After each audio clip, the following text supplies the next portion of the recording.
50s, LA was pretty cool. Yeah, it was. 60s. Yeah, 60s when they got into all this watch riot and all of that stuff. Things changed a bit. Now you mentioned the police brutality earlier that was going on under Parker. Probably been going on, ever since the police force was founded. Civil rights things started happening in the 60s. Do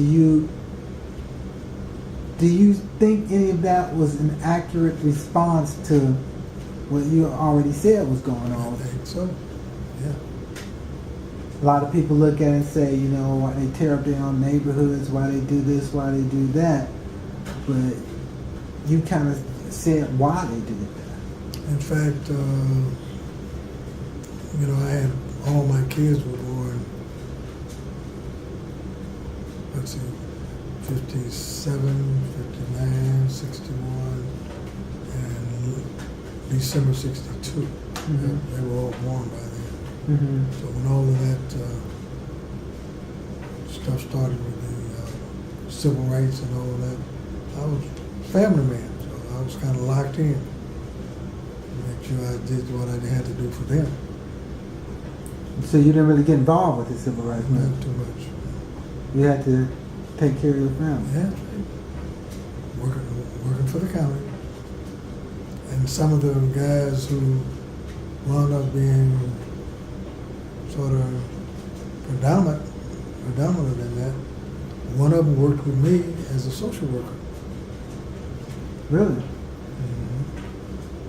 Yeah. Were there any repercussions for him becoming involved with the movement? Actually, I guess he left, but he tried to recruit me, and I was looking at him like, I don't think so. And what organization did he belong to or go to or whatever? You heard of this guy, Ron Karinga? Yes. Yeah, that was Us. Us. Yeah, well, that was Ron Karinga. Who had a thing with the Black Panthers. They were opposition. Yeah. Yeah, they used to wear those black hats and.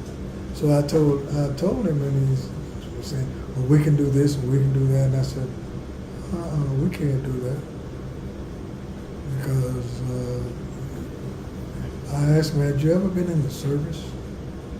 And he said, no. I said, I thought so. He said, yeah, because we can go get some guns, rifles and shotguns. I said, yeah, well, let me tell you something about that. If you get those and you become too much of a problem, I said, you ever heard of an airstrike? Or tanks rumbling down the street and you're shooting at them and nothing's happening? I said, you better think it over. He was a social worker with you? He was a social worker. Did he recruit anybody else out of your department? Yeah, I know a couple of people he recruited. And then the police got a hold of him and beat and his buddy of mine was telling me, he said, they beat me everywhere but the bottom of my feet, and if I'd run, they would have got them. Wow. But he was able to come back to his job, though. Oh, really?